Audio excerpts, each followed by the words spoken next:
I cannot damn well believe you. What's the deal with that beat-up piece of crap house? I can't believe you fooled me like this. Right, Wendy, how did I fool you? Look, I'm so confused. What the hell's gotten into you?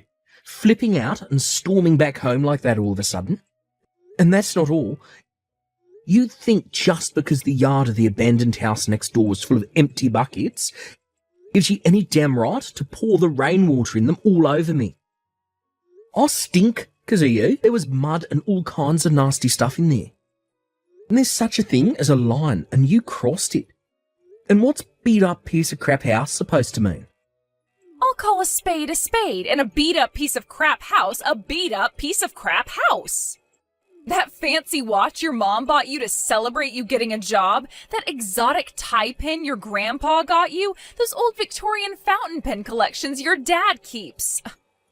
Granted, they're not the typical luxuries you associate with wealth, but when I stopped to think about it, I realized they must have actually been pretty expensive. You don't see stuff like that every day, right? So I concluded your family must be rich. But then when we actually drive over to meet them, far from my expectations of a magnificent, stately home, I find nothing but a beat-up piece of crap house that looks ready to fall apart any second. What the hell is with you? Wait a sec.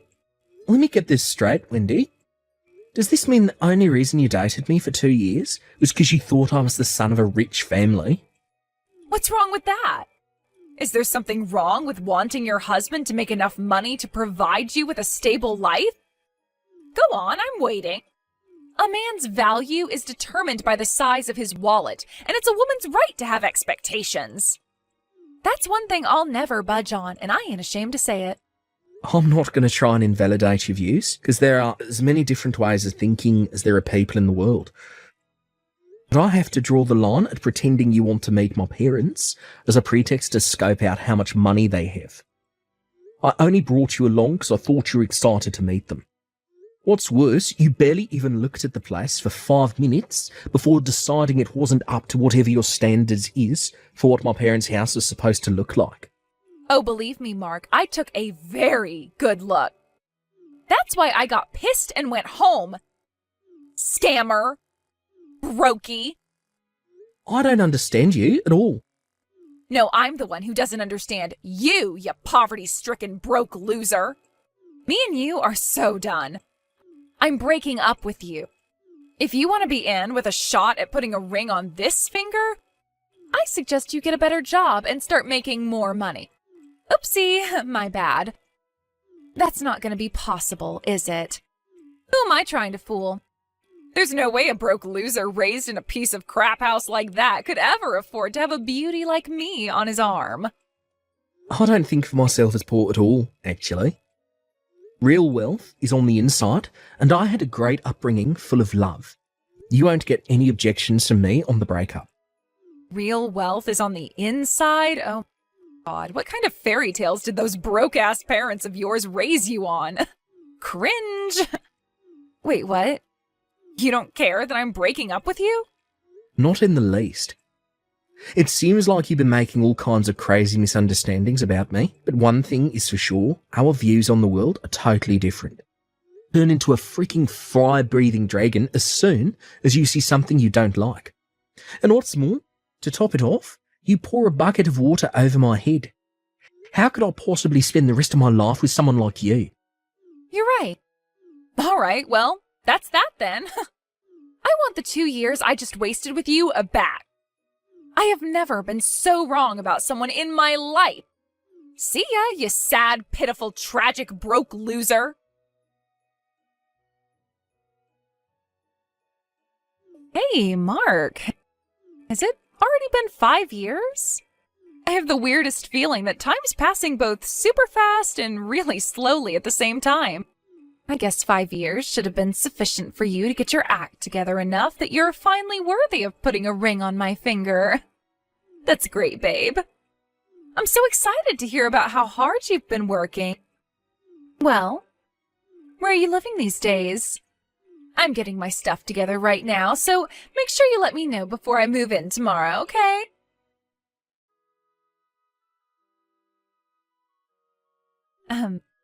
Mark? Like, hello? You gonna reply sometime? Tell me where you live already. You're not gonna leave your favorite person in the whole wide world hanging like this, are ya? After I so kindly went out of my way to message you after all this time? You do realize that normally in this situation, it's you who should be sending out the first olive branch? Hello? Ugh, tell me your new address already.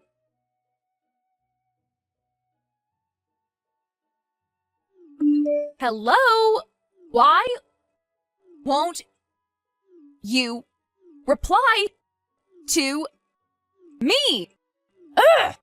I know you can see my messages because they all have the little tick mark on them. It's time to man up.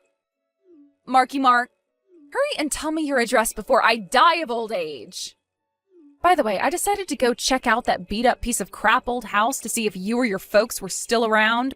I was hoping maybe you were super rich now and it had been knocked down and had a big lavish mansion built in its place, you know, across the whole area where those abandoned houses used to be. But sheesh, I was so disappointed when I realized it was just some regular detached house. Plus, I could see some young family through the window of what used to be your mom and dad's place. So, putting two and two together, I guess you all moved away? Hurry up and tell me your new address now! Now! Ugh! Why won't you answer my messages? Do you want to get back with me, don't you? Address. Now. Fast. God damn it. What the hell do you want? Aha! Mark. You're alive. Finally replied, my sweet darling. So, where do you live? I'm ready to move into your mansion and become part of the upper class. It's finally my turn to join the ranks of society's chosen few. I've no idea what you're talking about. You do know we broke up, don't you? Sure, maybe we did break up, but you want to get back with me, right? And what could possibly make you think that? Haven't you heard about all the rumors from our old classmates? Rumours? I saw the article online. Mark, interview with the young hotshot CEO set to take America by storm. How amazing are you? I was so shocked. I can't believe you're doing front page interviews with major media companies now. You really have moved up in the world, huh, baby? It's all they're talking about in our old college group chat right now. Sure, I know about the article. What does it have to do with you? Everything. In fact, I can only think it was fate that one of the guys found it and posted it in the chat. No, it most definitely has nothing to do with you. My life is none of your business. Stop playing hard to get, silly. The reason you worked so hard to get rich after we broke up is because you want to marry me, right? Excuse me? I told you before, right? That if you wanted to be in with a shot at putting a ring on this finger, then you should get a better job and make more money. And you actually did it. I'm so proud of you, baby. I can't believe someone raised in a beat-up piece of crap house like that made it all the way to the top of a major company. And all to win my heart? Oh, God, Mark. I think I'm gonna melt. Well, you did it. You made the grade. Congratulations, baby. All right, let's get married. So, where do you live? But you're already married. Huh? I was a little confused when I saw those nonsensical messages you spammed me with before. It was all too sudden and suspicious for me, so I did some digging. And when I did, I discovered that you married some corporate boss in his 50s, straight after we broke up, but that he eventually divorced you for spending his money like it grew on trees. Guy number 2 was young CEO of venture startup, but he divorced you when he found out you were cheating on him after the kid came out half black. As for your third and current husband, he found out not only were you cheating on him, but Also that you're hiding the fact you were a 2-time divorcee with kids by forcing your relatives to look after them. Needless to say, this one's going to end in divorce too. No way. Obviously, sucker number 3 is demanding compensation for your betrayal. But since your family already disowned you and you have no one else to rely on to dig you out of the hole you got yourself into, you're totally screwed. And this all just happened to coincide with my interview hitting the news. Yep, it's just like you say. It's true, I do have kids, and I am set to be hit with my 3rd divorce. But if you love me so much that you worked hard enough over these last 5 years to be getting front-page interviews with major magazines just to be in with a shot at winning me back, then surely none of that matters, right? You're categorically wrong at the fundamental level, so allow me to correct your insane assumptions one by one. Correct me? About what? First of all this stuff about my mum and dad's house being a beat-up piece of crap. I see you went snooping around the neighbourhood and were upset to find a regular old detached house where my mum and dad used to live. And you were right, none of us live there anymore. We sold both the house and the land it was built on. Huh?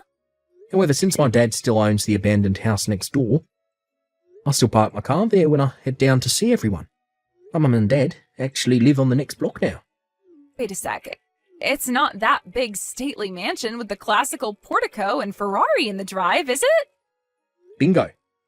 My dad sold the old house just after my granddad passed away 2 years ago. When we were getting on top of everything with the inheritance arrangement, me and my parents had separate houses built, so now we live apart.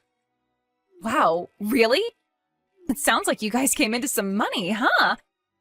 Hurry up and give me your new address. My divorce with this husband is pretty much guaranteed at this point, so I can move in with you right away. How does tomorrow sound? Like my worst nightmare. As for the next correction, my efforts at work had absolutely nothing to do with you. Huh? It was for my parents who always supported me in what I wanted to do. And my fiancé, who I've been dating for 3 years, we got engaged last year. Huh? What the hell? You mean you've been seeing another woman?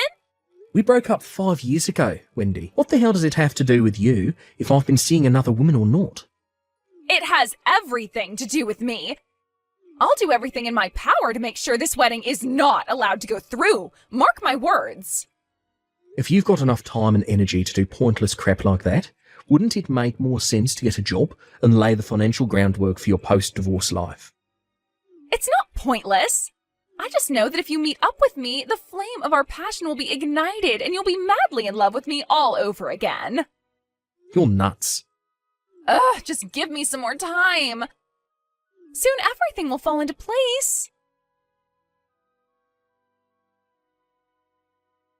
Mark, what's going on here? Are you telling me this isn't your wedding? Huh? Wedding? What are you talking about? I saw on your Insta page about a wedding today. I don't have an Insta page. Huh? My friends try and get me to use it all the time, but as far as I can tell, it's a waste of time and a productivity killer. My responsibilities as CEO are much more important than using some app. I can't afford to be careless with my time management with the company being set to make its next big break. And I don't see why I'd run the risk of one of our competitors picking up on my posts, or worse, ending up with an internet pitchfork mob after me over something stupid. Whose Insta was I looking at then? I don't know. Someone with the same name as me? Huh? I don't know then. No way. Is it really not you? You're not just playing hard to get like you always used to. Does the account have my face on it? Well, no. It's actually impressive you were so convinced it was me that you were wrong. Begging you, please.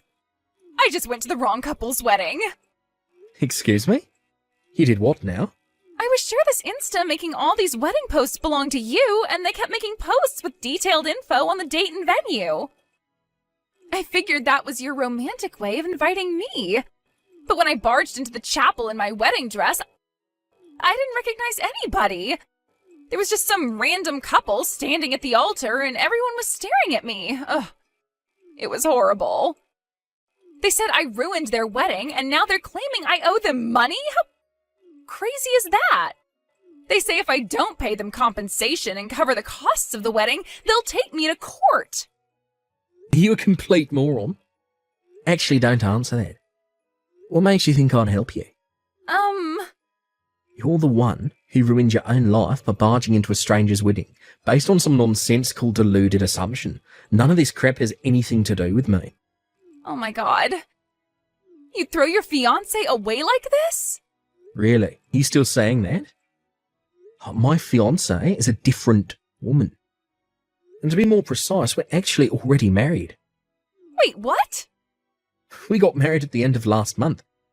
She's not my fiancée, she's my wife. Last month? But you didn't tell me about it. Did I need to? Oh my god. Oh, give me a break already, Wendy. I'm so sick and tired of your crap, it's hard to put into words. This conversation is over. Bye. No, wait. Fine, if you're not gonna marry me, at least do something about all this money they're saying I owe them. Mark, please. Where do I even start? I thought I'd finally seen the back of that lunatic after she insulted my family and broke up with me. But then she appeared out of nowhere, asking me to take her back. Ultimately, her false hopes turned out to be based on the mother of all misunderstandings that came about after she jumped to the wrong conclusion in desperation to get herself out of the mess she had made. Apparently, the couple whose wedding she ruined charged her $50,000 in compensation, which she ended up having to go into debt to pay off. Last I heard, she had no choice but to give her kids up for adoption, and now she's working day and night just to keep the lights on in her shabby, worn-out apartment. I told my wife about what went down with my psycho ex, and she put it nice and succinctly. So she bungee jumped into a life of debt-filled misery to satisfy her unquenchable thirst for rich men. Sad. Hearing it put so simply actually kind of blew my mind. I guess in her own weird way, all Wendy wanted was to be happy. But where did it get her? It got me thinking about what happiness really is. One thing's for sure. The whole thing's been a pretty thought-provoking experience. I like to think that we can learn from everyone. And if Wendy taught me anything, it's that instead of relying on my parents' wealth, I should always work hard to live on the fruits of my own efforts.